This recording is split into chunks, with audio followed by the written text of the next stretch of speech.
and get into game. Thank you very much, Sharks. Welcome back. It is Game 4, G2 Esports versus Infinity. We're already into the thick of picks and bans, and for right now, things are remaining standard. Things are remaining the same. Now, luxury for Infinity is that they don't have to ban Urgot because they can first pick it.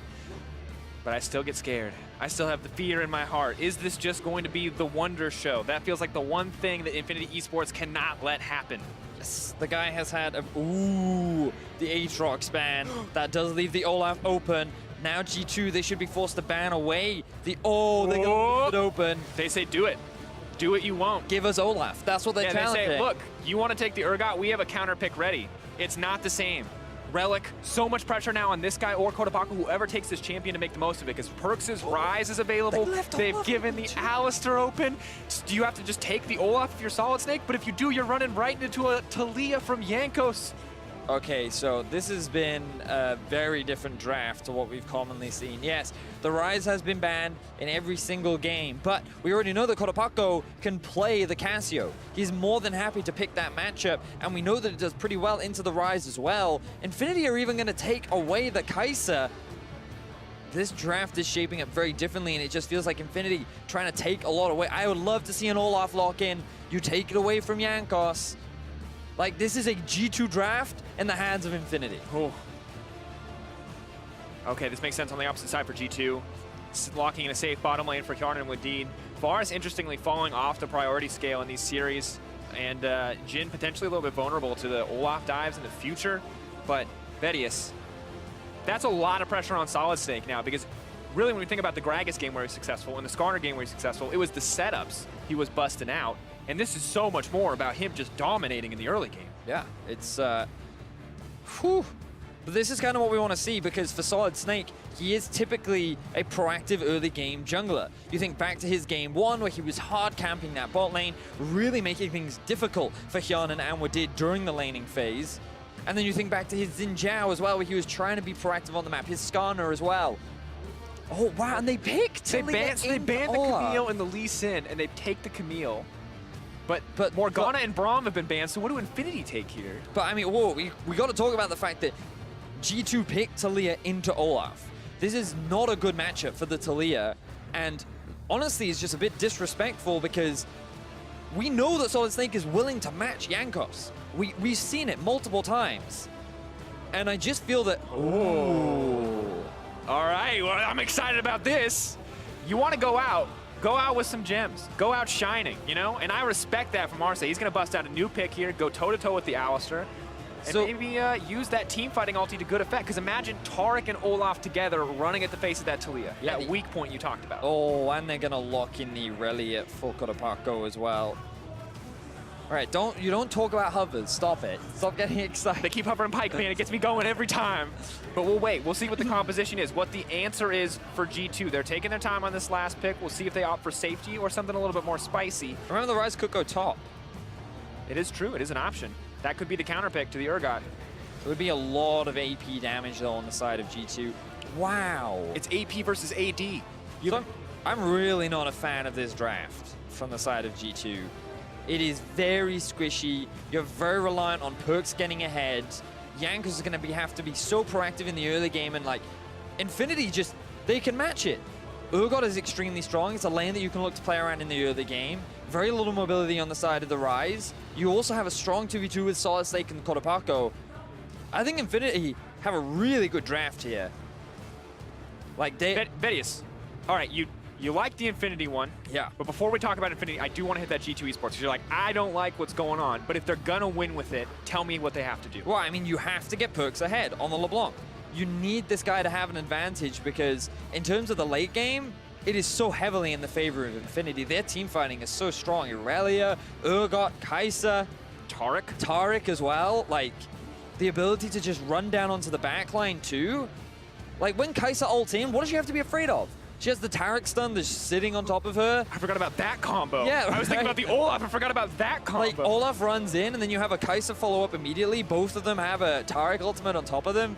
Like, I don't know. I don't know. I really don't like this draft from G2. Like, Infinity should feel really confident coming into this. But you've set the stakes, Vedius. You set them well, because now we know where to look in the early game. It's about early game advantages. It's about G2 snowballing a lead. And it gets scary because everyone on the top side of the map for G2 is magic damage. Urgot gets a little bit of MR, he becomes this unkillable monster. So I will say that I think that for the first time in this series, Hyun and Wadid have a winning pushing bot lane with the Jhin Alistar. They already showcased against Zygnot and Snowflower that when they get their hands on the Jhin, they can generate a lot of pressure. So I think having this comfort bot lane is good for G2, but putting all this pressure on Perkz, we heard it from the analyst desk, he didn't have the best game 3. His impact throughout this series has not been amazing. We think back to game 1 where he flashed into a wall, game 2 where he brought out the Malzahar while he was like, he had a pretty solid performance on the Malzahar, we'll give him that. But like, we haven't seen him be carry Perkz so far in this series. It has been the Wonder Show and honestly the Hyanan Show in these late game fights. And now Wonder's on Rise, a champion that I do not associate with this player at all. I'm just looking at Infinity, I'm like, Infinity are really happy with this draft. Kotopako's been playing really well this series. Solid Snake is on a jungler that's even stronger in terms of the early skirmishing. The bot lane is probably going to struggle in terms of the 2 versus 2, but they don't need to play around bot lane, just let them farm. And I think, Vedius, the interesting thing here is that we've seen Wonder be so successful across the series, so incredibly successful. And the question for any G2 fan watching right now is, can he do it again? Because across all 3 of the first games, Wonder was pretty fantastic on an individual level and really just kind of outplayed the opposition. Is he going to have a similar effect here on Rise in the early game? Well, I mean, in the early game, he'll just farm. I mean, I think it's a pretty safe matchup. Rise typically lanes well into anyone because his lane clear is pretty good and his ability to trade is pretty good, but you can see that Wonder has been the big carry of the day. His damage per minute is very solid, but the gold difference at 15 is the insane part.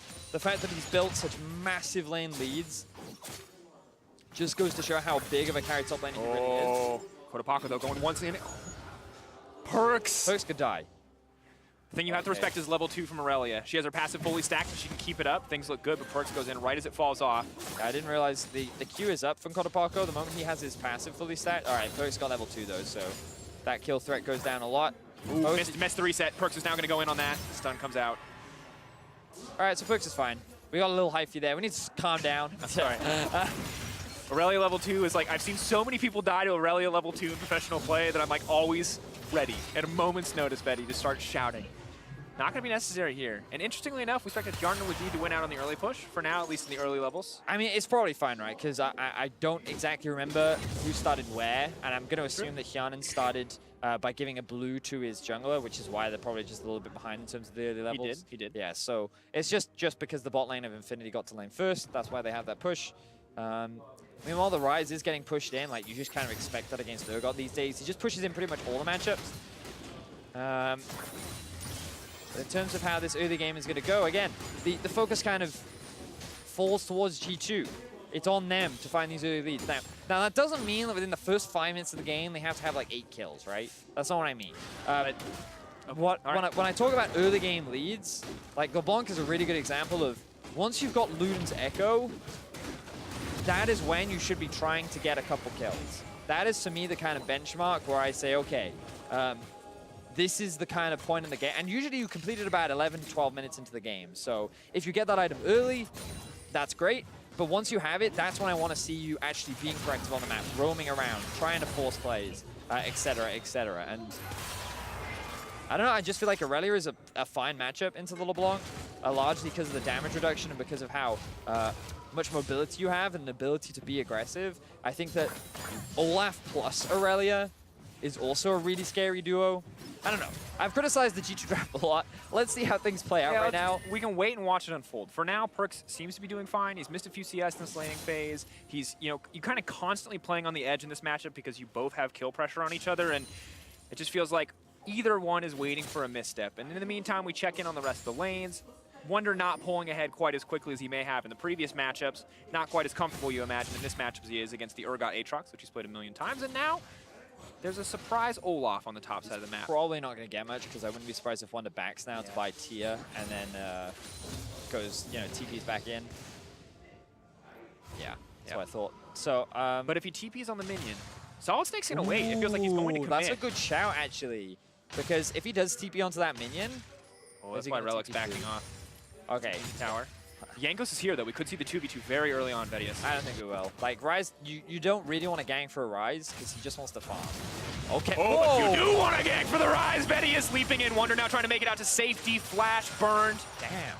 Forced out. Solid Snake ready to play. Finger on the trigger for both Relic and Solid Snake. He just flashed in and goes for the hyper-aggressive E there on Relic. He does land the flip back, but they aren't quite able to get the kill down onto Wonder. You laughing at my use of the word flip back? I'm laughing because I know it means you don't know if it's the E or the W. It was the E. It was the E. The flip back was used well. Now, continuing forward, Kotopako, though, not getting the beneficial end of these trades, and Wadid now roaming into the mid lane to snag a cannon creep. You gotta respect that. Perks, though, could be in a bit of a tough spot. Level 6 comes in, trying to burn down Kotopako, not even worried about the full Ignite still ticking. First blood for Perks. They were all sitting there. That was a gentleman's agreement. Nobody was hitting anybody. Drafting gods. G2 knew all along. Perks the carry. All right, so he finds a solo kill onto Kotopako. This is huge. We said it again. G2 need to find an early game lead. Getting a solo kill is a great way to get an early game lead. So really impressed there from Perks. Is able to shut it down, and now G2 may look for a dive. Indeed waiting. Tark's off to the side, but Jankos is here as well. Jankos only level 4. Damage. Marcia there. Spawns with Ryu. May buy a bit of time. TP being burned. Ryu so incredibly low. 4 shot is there. TP not completed. This means they're just going to continue on the dive. I think he had to use it there. 4 shot goes in. Renu going to flash out to safety. Jankos going to try to burn him out. He's running as fast as he can. Stun up for Jankos. Good damage back. Flash and the heal over the wall to live. Wadid taking so much in exchange. Not going to be enough. 4 shot there for Hjarnan just to stop them from making any more plays, but disaster averted from the side of Infinity. But a lot of action happening early on, and now again Stun in the connects, oh misses the ult, though. Kotopako isn't quite able to land it. Oh, but Solid Snake has found Jankos. Level 6 to level 4. Jankos just dies. Easy pickup there for Solid Snake. He's able to punish the fact that Jankos has no flash.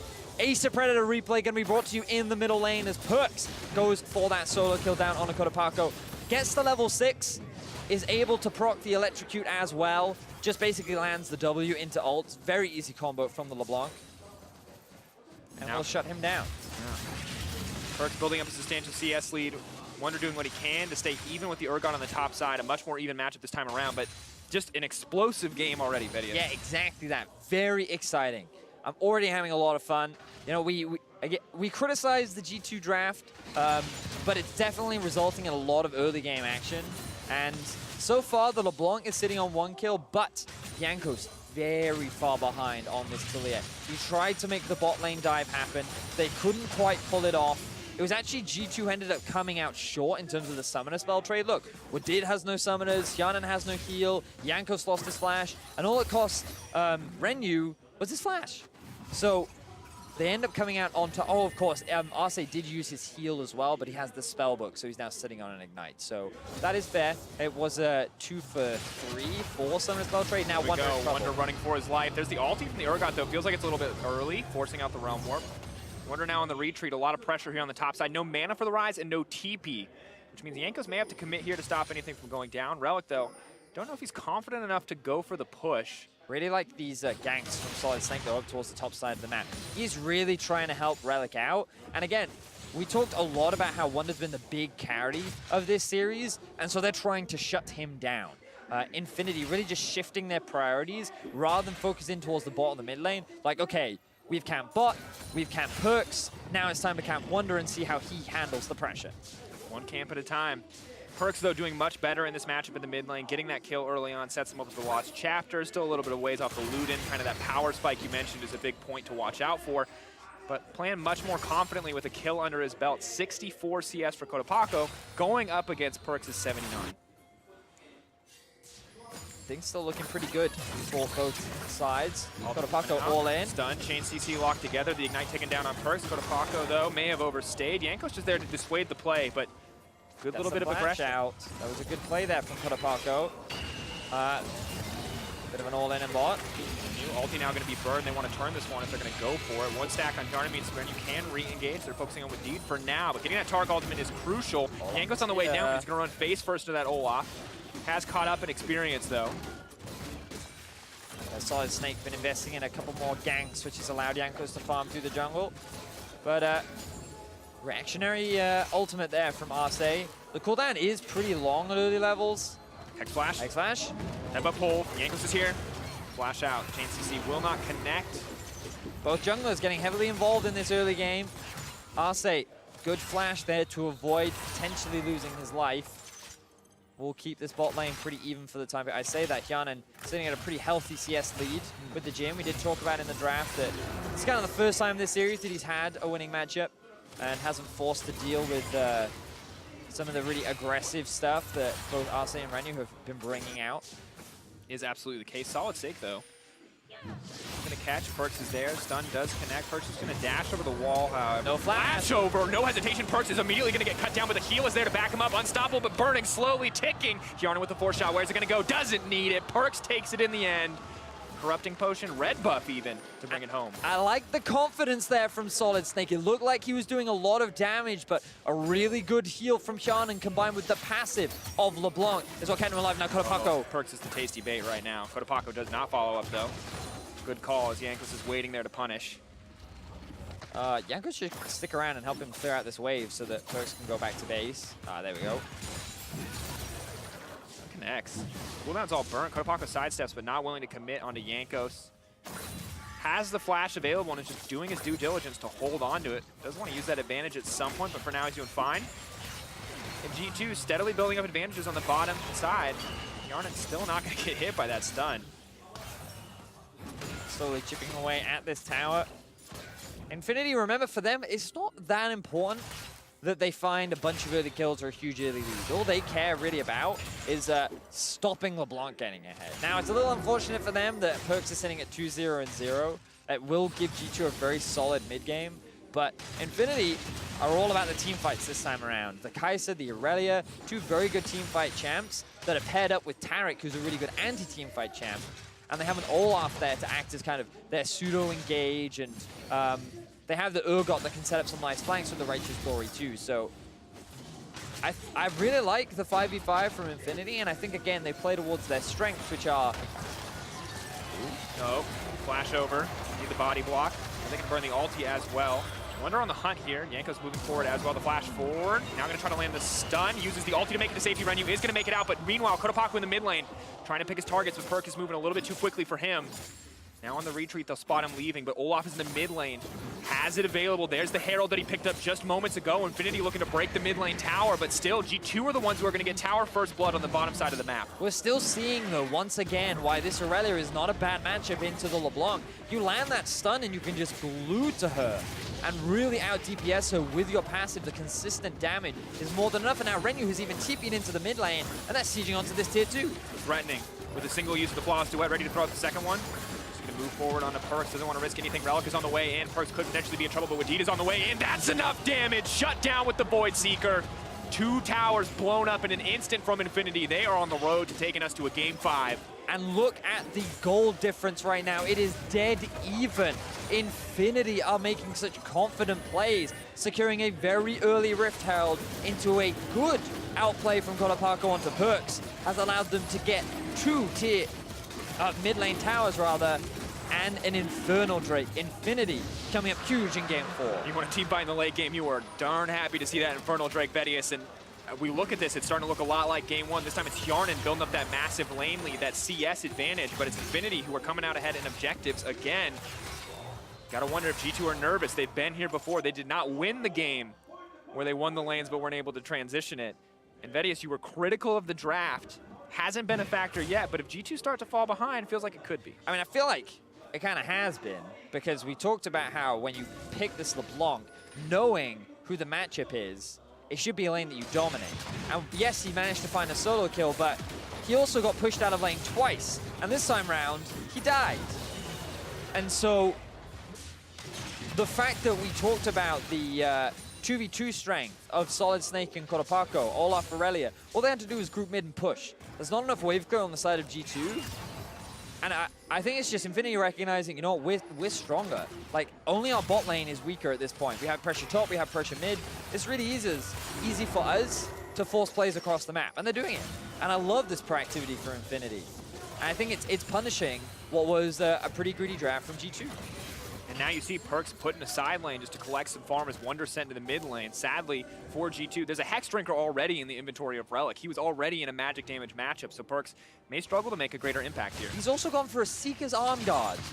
That is the worst feeling ever as a LeBlanc, when you get a solo kill in lane and you're forced to build defensively before you even complete your first major item. That is not what you want as an assassin. And that just, you need to give props to Kodapako for, even after dying, being able to generate so much 1v1 pressure. Kodapako now looking for that hunting for that opportunity. Trying to find a kill potentially on the bottom side of the map, but will settle into the mid lane. Wonder's doing a similar thing, pushing out and looking for somewhere he can realm warp. Ulti not quite available yet, but when it is, may try to make a play into the side lane. Kodapako finds the stun, will commit, now going to use the ultimate as well. Wonder just going to flash over the wall, but Kodapako very much on the hunt, continues to auto. Passive fully stacked, Wonder now running, trying to buy a bit more time. Phase rush is there, Kodapako, what else have you got? Ward over the wall, not going to commit. Now the TP comes in on the top side, Relic going to commit onto Wadid. He's left all on his lonesome. They see the pressure point, they see the weakness, and it is Wadid, and they take him down. And Infinity find themselves another kill. TP comes in from Relic towards the top side of the map. Yankos ends up dropping as well. I didn't even notice that one. And Infinity doing so well in this early game. G2 are not finding the early game advantages that they want. Towers are continuing to drop across the board. Infinity fighting back hard in game 4. In game 1, Venius, they had 3 towers. It was fine, but they did not have a gold lead. Here, they're approaching 1.5K at this stage of the game, and you look back at how this happened, you have to wonder who overstepped. So, Olaf, doing Olaf things. We talked about how he's a great matchup into the Talia, and you can see one of the reasons why. Once he throws that ultimate down, it's extremely easy for him to chase the champion. She doesn't have enough to be able to kite him back. And then he didn't have his flash available, so he was next to fall. Really good awareness there from Infinity to just dive onto the 3 members of G2 and knowing that they would be able to come out on top. Now G2 just continuing to try to match the tempo, try to take down some of these outer turrets. Looks like they are going to be able to do so. 3 members strong, but a single minion left standing.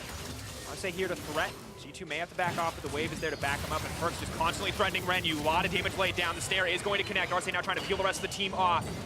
Waiting on those cooldowns. Renu has to run the Tauren, maybe the sacrificial lamb, but Solid Snake here to turn it around. Kodapako over the wall, but he's in the middle of 5 members of the team. All but set to die here. Kodapako giving up his life for nothing. G2 with the pick. Realm Warp now coming up. They want to extend this play. They know this is their advantage. Wonder looking to lock him up. Wonder looking to get something done. Arce may need to commit the ult here. Not going to use it. So G2, they only picked up 1 kill, burnt a lot of summoner spells from the bot lane of Infinity. And they only find themselves 1 tower up top as well, but Infinity are able to trade that on the other side of the map, so still feeling confident for Infinity. Relic looking good on this Urgot, has now got himself a CS advantage over Wonder, and now Solid Snake is chasing in. Ooh, using the Predator, forcing the team back. Not going to take the creep wave, though. Nice guy. Is Tar going to be able to block it, though? Oh, no, he's coming back. He's coming back for the creep wave. Jungler's out there, do not worry. This man has taken all that farm for the Olaf. And Vedius, I want to check in on the team compositions once again, because the good news for Infinity and for G2 is they each have they have 2 damage types, 80 carries making up one of them, the rest of the map making up the other.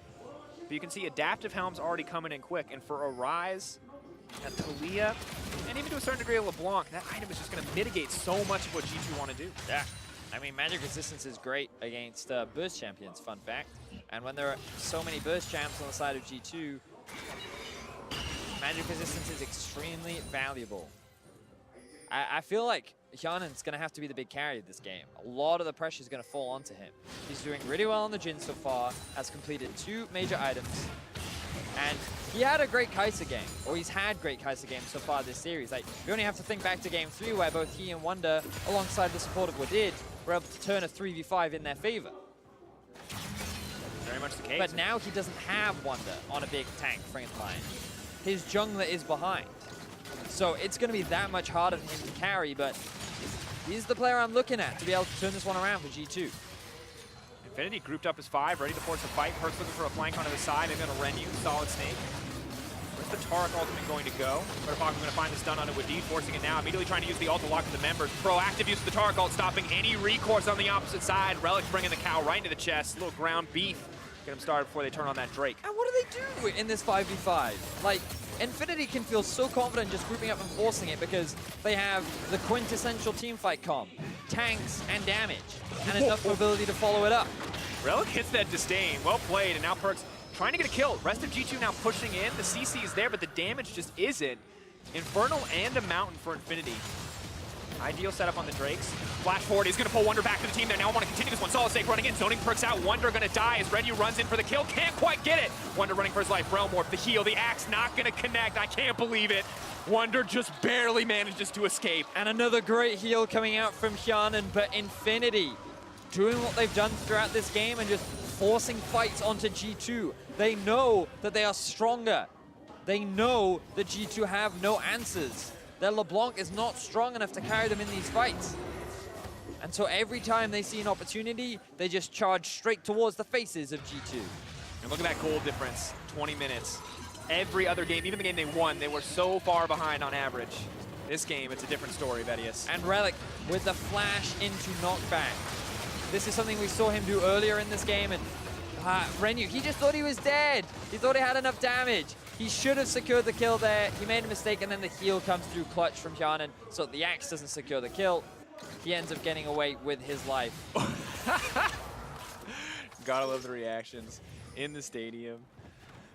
Oh, really everything burned to like try to make that happen. Just did not work out. But you can see Infinity clearly in control of the tempo of this game, and how lost G2 look. All right, we're gonna take a second. All the Aurelia fans out there, that 6 seconds was for you. He did mess up a little bit. You run it back. You play it before you go to bed. Aurelia mains, enjoy that. The rest of us probably just frustrated that she's allowed to do that. But Hyanan continues to move in. So, I'd also like to say that G2 maybe have the Baron as a win condition, but they don't. Their Baron is really slow with a Jhin and 3 mages. They have no one that can tank it either, so they can't even use Baron as a pressure point. Whereas Infinity, they can start Baron whenever they want. And they have Urgot to tank it up, and they have means of starting fights around it too. So, well, like, the more I look at this composition, I'm like, how can G2 potentially come back into this game? It's all about just trying to find picks. You know, trying to punish people who are out of position from the side of Infinity. But Infinity never have to do that. They can just group up because their teamfight comp is so solid. They just need to keep these sideways pushed out, and then they can just siege. Or sieging maybe not the best setup because their range is pretty short, but they just need to group up and force objectives. And they are remaining mostly grouped, a single pusher on the side lane for both teams. Perkz versus Cotopaco continuing in the side lane. You know, Perkz' good score kind of balanced out by the massive CS lead of Cotopaco. And VODs, you know, we checking across the board. You were critical of the draft at the start, and it looks like a lot of the concerns coming true is G2 have not been able to snowball, not been able to set up kind of maybe the 1-3-1 you'd expect from a Ryze LeBlanc. And if they're forced to group, difficult situation. That's another point, right? I actually haven't talked about the ability to 1-3-1 at all. They're also weaker on side lanes. Like, Perkz can't 1v1 Cotopaco, and Ryze can't 1v1 Relic because he has both. He has 2 magic resist items plus Merc Treads. Like, the best Wonder can do is just wave clear. He'll get the Void Staff 3rd item, and that'll help a lot, but yeah, like, I don't know. I have no answers. I think this is so far Infinity are playing this really cleanly, and as long as they don't make any major mistakes, they should take us to a game 5 based on how the game is progressing. Like, they have a healthy gold lead. They have pressure on both sides. I mean, of course, forcing the Baron is risky, but I think they can just use it to create a fight situation. And as long as they go for a 5v5, in my eyes, they should be able to come out ahead. Looking across, we're kind of waiting for that bigger point. You talked about needing an objective. Kind of Infinity, they can't siege, but if they send 5 members to a Baron, to a Dragon, G2 either have to give it up or fight for it. If they try to fight, well, we know Infinity has the advantage. Now just waiting for Baron to become a bigger factor. Infinity finally setting up the vision, doing their due diligence with a bit of mid-pressure to clear out vision. When are they going to go for it, though, or do they just want to wait to scale up further? I think Infinity, if they wanted to, could be a little more proactive. Maybe they were waiting for the Starks to be completed for Cotopaco, and now that he's back on the map, you imagine he'll go up top, push that out, and then they'll try and force something. We'll see. Here we go. He's going to come out. Kai's going to leap in with the ultimate. Not taking too much damage there. Woodid potentially going to be in trouble, but a lot of cooldowns burned and nothing to show for it. Jarnet's still alive. Relic throwing out the ultimate. Not going to connect either. That is the best G2 could have hoped for. A little bit of an executional fumble there from Infinity, forcing out some flashes, some summoner spells, but burning so much in exchange. Yeah, exactly that. I feel like that the Infinity engage was a little haphazard there. All the pieces weren't quite in place. But you are right, they were able to get the summoner spells out from Hjarnan, which is a big deal because he doesn't have those escapes, which means that when Infinity dive on top of him, it'll be that much easier to lock him down and find that kill.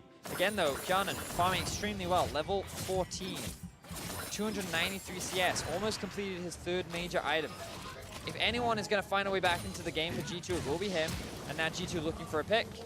Rennie's going to give him the respect, though, with that flash. And one thing I think we always have to remember is that Perkz has had his back against the wall before. We look back on some of those moments where G2 found themselves in a Game 5, Splice, quarterfinals. Last year, Perkz in a final game, won Cassio, deciding it, turning it when the pressure was on. And really, G2 are hoping for a performance like that to stop Infinity from taking it to a Game 5. One of those clutch moments from one of the most veteran players on the team.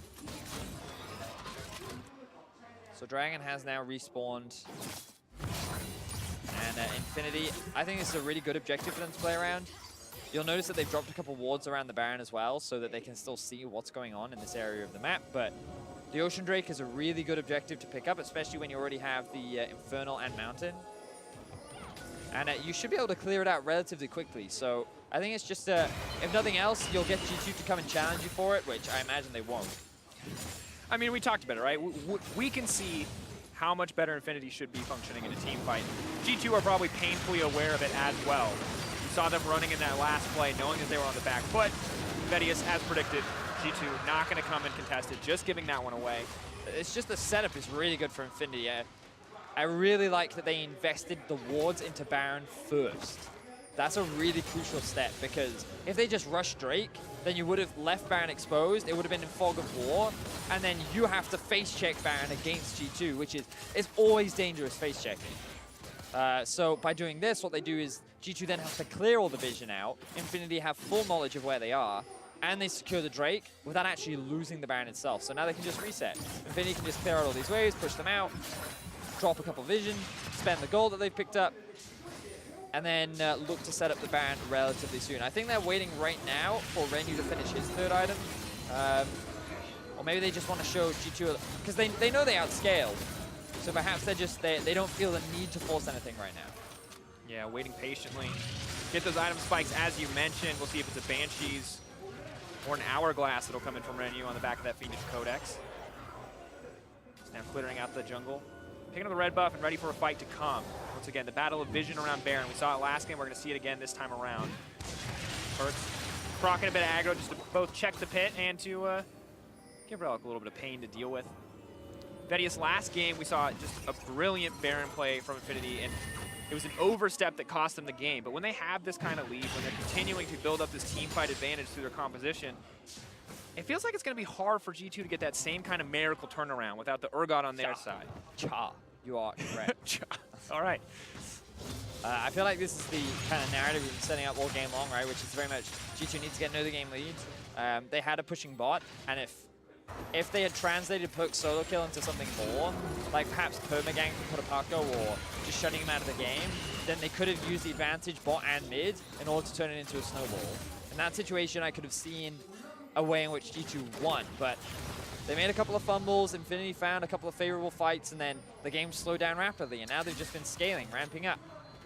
And these third items being worked on, 3 items have in fact been finished for Relic. Ghost now burned. Immediately goes in onto Perkz, forces Perkz out of the fight. The Tark ulti comes out, but they're going to burn him down before he gets a chance. Perkz goes back and immediately in, looking for the opportunity. Pull back in the middle of the team, though that is the fear. Kotopaco now on the hunt for Wonder, wants to bring it back. The stuns are connecting. Jankos is getting cut through, but Hjarnan remains untouched. The 80 carry gone means Hjarnan may be able to turn this. The double, though, dropping in the meantime. Infinity desperate to turn this one back, but they've already lost the fight. The 80 carry is up. The curtains are here, and he's looking to call him right down onto the front line of Infinity. Force shot going to connect. has 2 more in the barrel, wants to take down. Relic wants to get this kill back, but it's just not going to happen. Hjarnan with a beautiful turnaround. Wonder they need to take this. Kotopaku, I don't know if he can outplay this one. The stare, the point and click, he takes him down. That's the double for Wonder. A beautiful turn for G2. And G2 actually win the team fight. It all comes off the back of Jankos landing that clutch spell onto Renyu and finding a very early kill onto the Infinity AD carry. So much of the damage disappeared while Hjarnan was left untouched. So keep your eyes on Renyu throughout this entire fight. He dives on the perks, gets stunned up by Wadid, into the knockback, into the perks execute. Beautifully done by G2, and starting the fight off like this is the best case scenario because Perks, he's done his job. The AD carry is dead. Now Hjarnan can come into his own, combined with Wonder, doing exactly what they did last time. Their consistent damage output between the two of them was monumental in being able to win out on this fight. The positioning from Hjarnan was great. And Kotopaku, he does his best. You know, he wasn't expecting the flash in from Relic. If Relic had been a little more patient, maybe together they would have been able to win out on this fight, but it wasn't enough. G2 win the fight, and they're keeping themselves alive in this game. And Betty, as you look back on it, MR is the name of the game for that Urgot on the top side. When Jin is the one left Look at that alive in a damage. team fight, he's gonna rip through the team and rise as well. So much sustained damage between these two champions. They burn everything for Perks. Perks is behind, man. Hjarnan had to be the carry for this team in these late game fights, and he's doing it. But again, no, you've got to credit Wonder too. He was no slouch in that fight, matching the Jin damage as well. G2, even though I'm not a fan of their comp, they have showcased that in the right hands, you can pull off the unbelievable. But here we go, Infinity starting off the Baron. Teleport is available for Wonder and the top laner. Jankos is here, can throw a lot of damage down on the pit. 5k getting lower. Solid Snake wants to take this one down. Jankos is nowhere in the nearby area.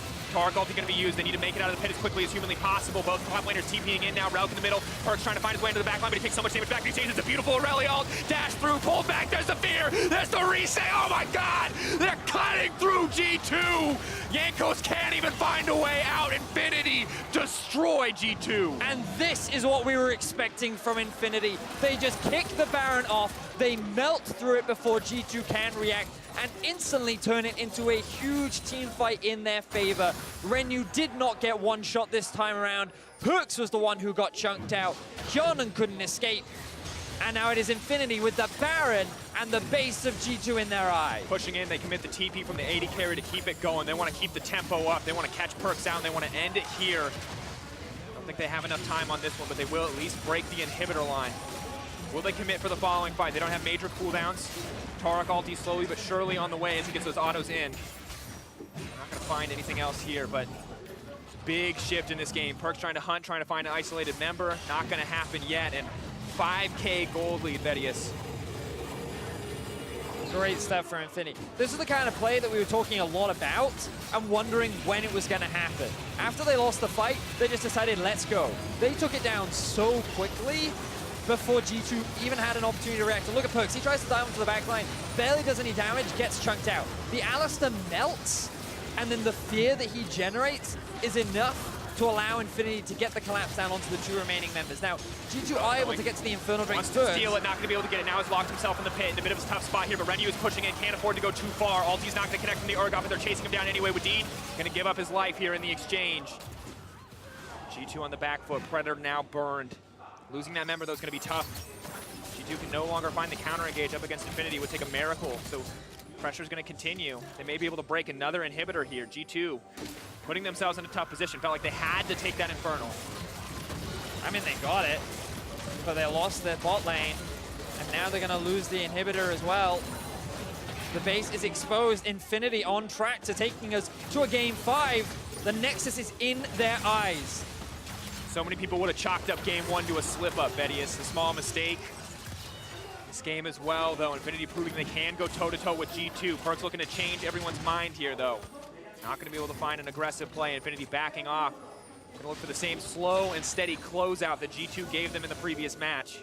I mean, you can't take anything away from Infinity, right? Like, sure, I threw a lot of criticism towards G2 and the way in which they drafted and the way in which they're playing, but Infinity, they had very clear win conditions.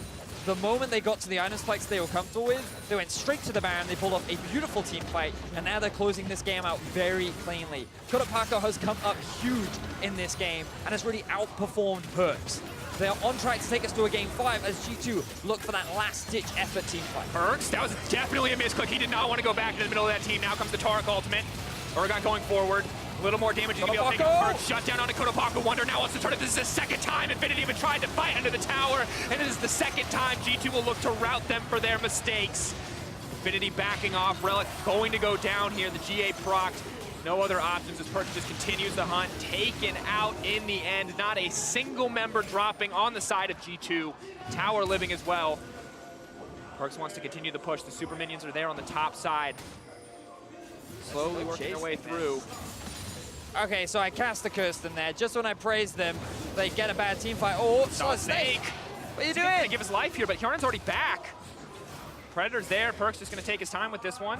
Is he fast enough? Relmore coming in. He may have killed Renyu as well. He's just gonna get knocked up and taken out. G2 kill everybody. Oh, but they do end up losing both towers. Hjarnen's wave clear is not enough, so Infinity, they lose a number of members, but G2 can't get anything off the back of this, so the next game still goes in favor of Infinity.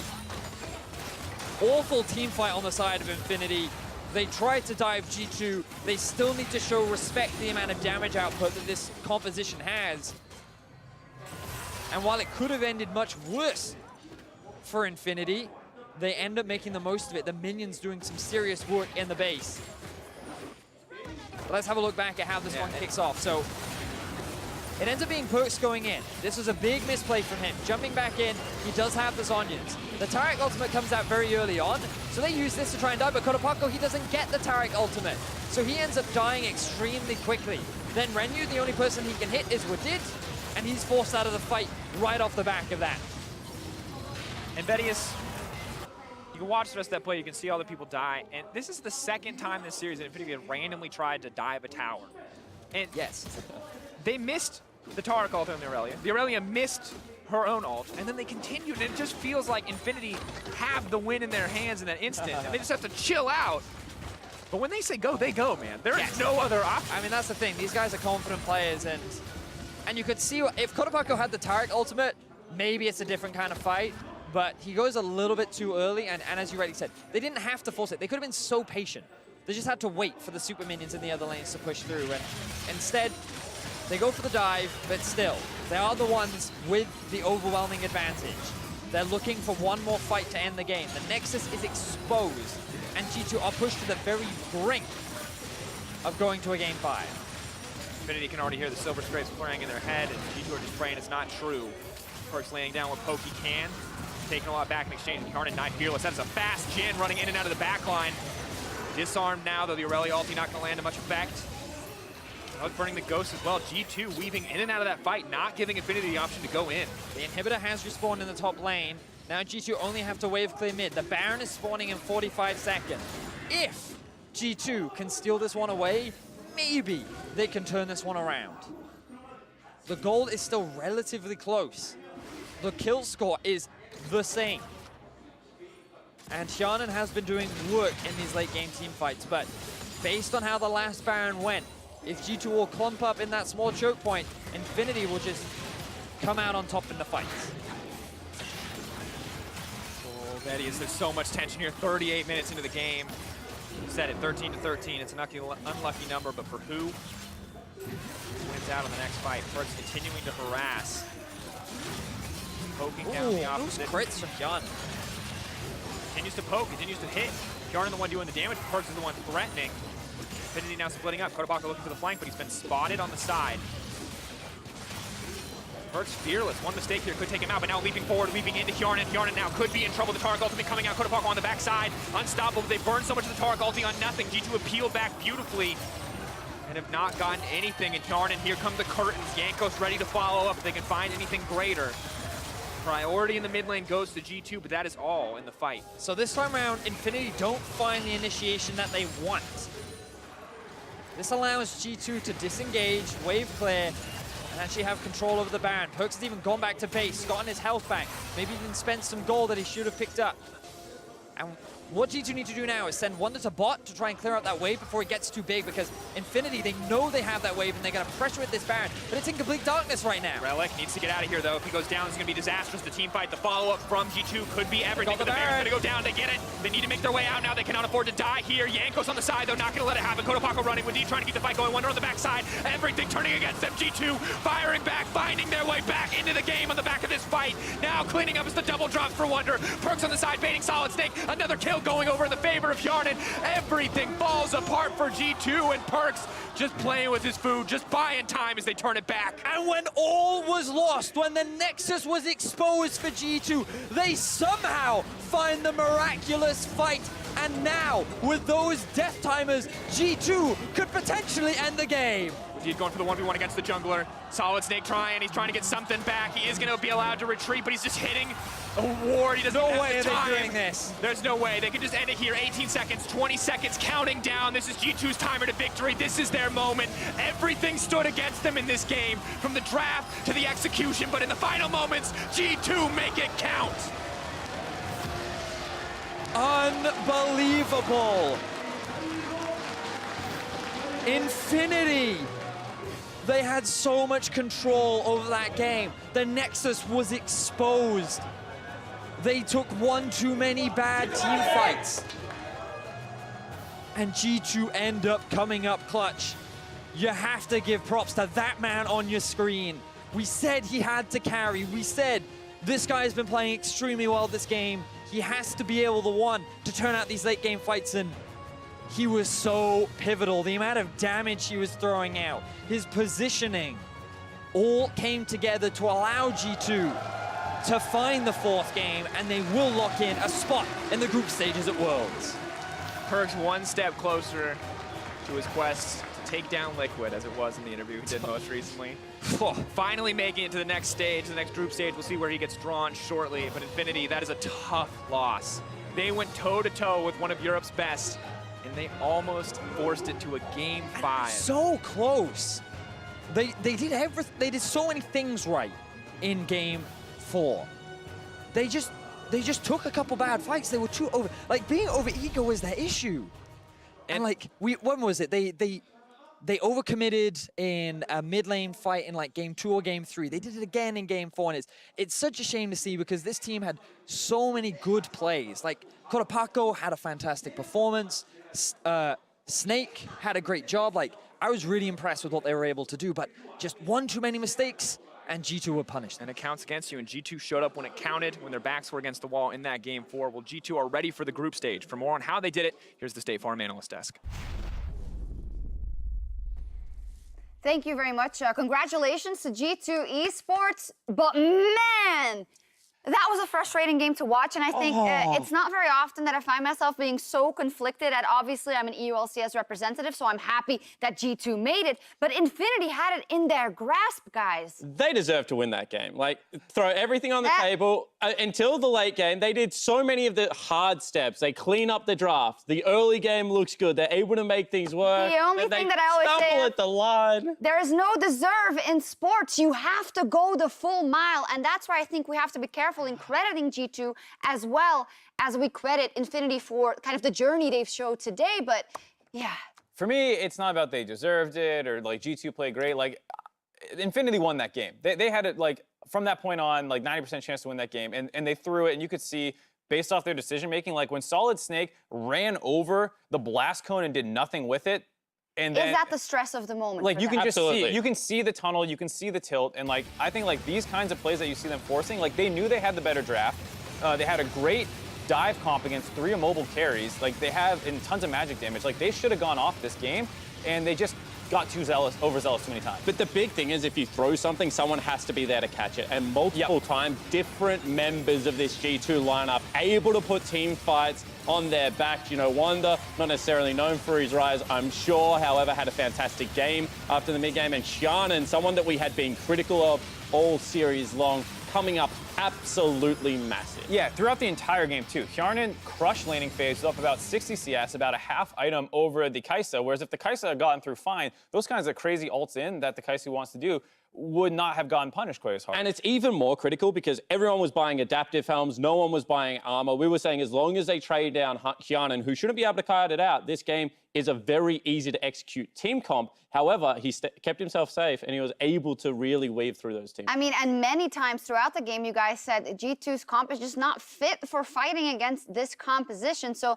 you know, that's why it's such a tricky game to look at. So let's also look at some of the positives from Infinity before we get to the final fight, Mark. I know you're tilted. It's just like, it's one of those games where you sound really negative on G2 for saying what happened in this game, but like objectively, Infinity should have won with their team comp, but the amount of times that someone didn't get a Terror Cult at the right time, someone went in too soon, that they blew too many cooldowns, like, that's why we talk about it this way, but like, it's important to know that G2 was playing well. Like, this was a comp you couldn't really have seen coming as G2's coach. Like, I don't fault him for getting out-drafted in that sense at all here, and I don't fault the players for struggling in this game because they got out-drafted in that sense, but like, they played really well in the early game to get huge CS leads on G2's side, and that's one of the things that kept them in this game. Yeah, it certainly did. I mean, if you want to flip it and talk about what Infinity did well during this game, I think that Kotopako taking the skill matchup once again into the mid lane and showing that he's continued to grow.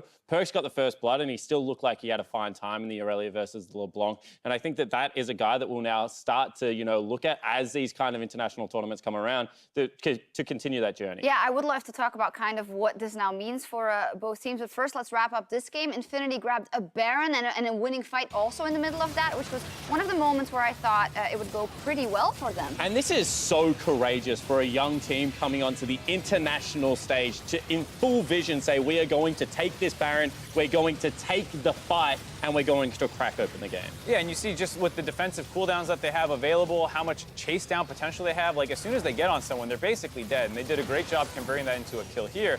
The problem was, after that Baron buff, they went to that bot lane push, and Perkz, whether that was intentional or a misclick or what, when he took that W back right in front of the entire enemy team, we all thought he lost his mind, but it was the exact bait that they needed to make Infinity overstep their bounds. I'm not exactly sure if the next replay is the final fight or the one before that you were mentioning, but let's take a look. In either case, it was one where G2 came back in a position where they shouldn't.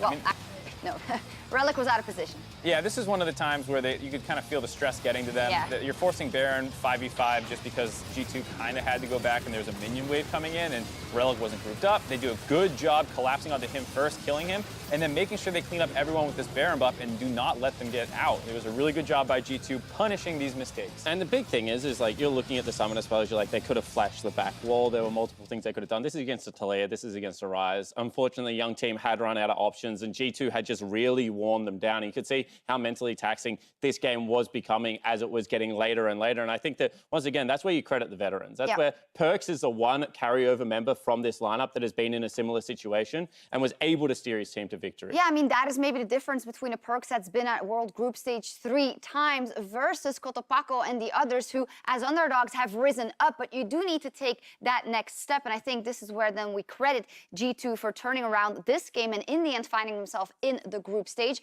And one person in specific I want to credit here is the MasterCard player of the game, Yarnan. I mean, he's had actually a couple of good games during the series, but this one it really shone through. He was the only physical damage on his entire team. He crushed laning phase, and then in the team fight phase, really did not actually fall to any of these all-in attempts. There was maybe one time that they got onto him, which is very impressive considering they have no defensive champions to protect this immobile marksman who wants to set up as a long-range artillery. And so the fact that Hjarnan was able to play this game out as well as he did is absolutely astounding. Yeah, it certainly is. And I think the other impressive thing about Hjarnan is he is kind of meta-bending at the moment. He is being put more on utility. They're playing him as weak side. We have been talking all about, you know, the Wonder, the Perkz, and Jankos' ability to help them. So I think that this is a player that is going to cop a lot of flack throughout the whole of Worlds. But G2 just need him to be the role player. In this game, his role was to carry against all of the MR items, and he was able to do that. Yeah, we'll have a lot of time to talk about what this G2 looks like going into the group phase. I'm sure there are question marks all over, but I would just like to finish off the chapters for both squads as we get ready for the interview. First off, maybe as the last thing, Infinity, you know, this was, as we know, the last time that LLN will be their own region, and next year they're merging. I feel like they've made a pretty good signal here that they are growing because they did better than Rainbow Seven did last year with people that are less experienced. Not only that, they're coming from the dominant side of the region as well, so you would expect if they maintain their status as the best team in LLN, then that will carry them back to the likes of MSI and World. So for a young team, so much more on the table. Yeah, for G2, though, as I said, we'll discuss it later, but we do want to hear from the winner. So Avali is standing by with G2's top laner. I'm here with G2's top laner Wonder, who played like an absolute monster in that series. That last game was incredibly close. So how are you guys able to make that comeback and take the win?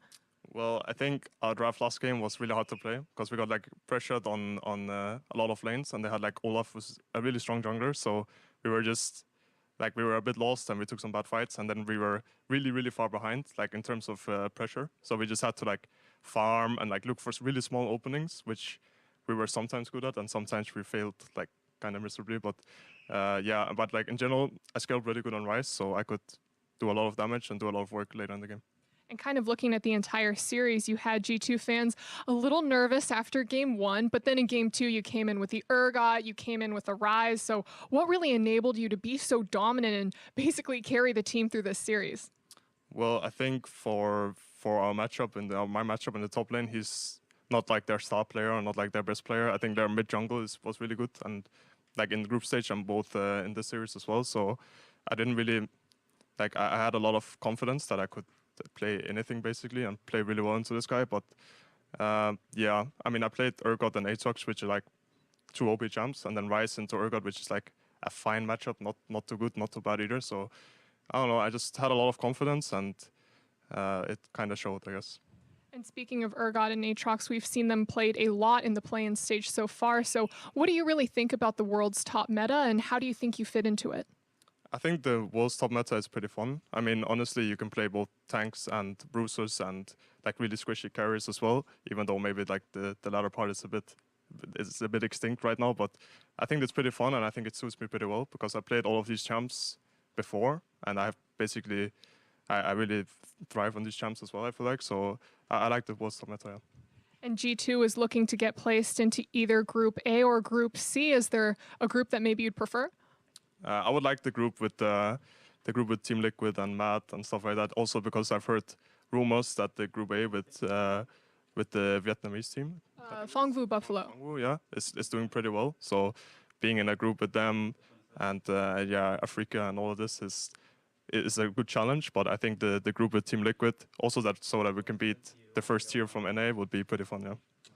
I'm looking forward to that potential Rift Rivals matchup, but congratulations again on your win, Wonder. That's it for us here.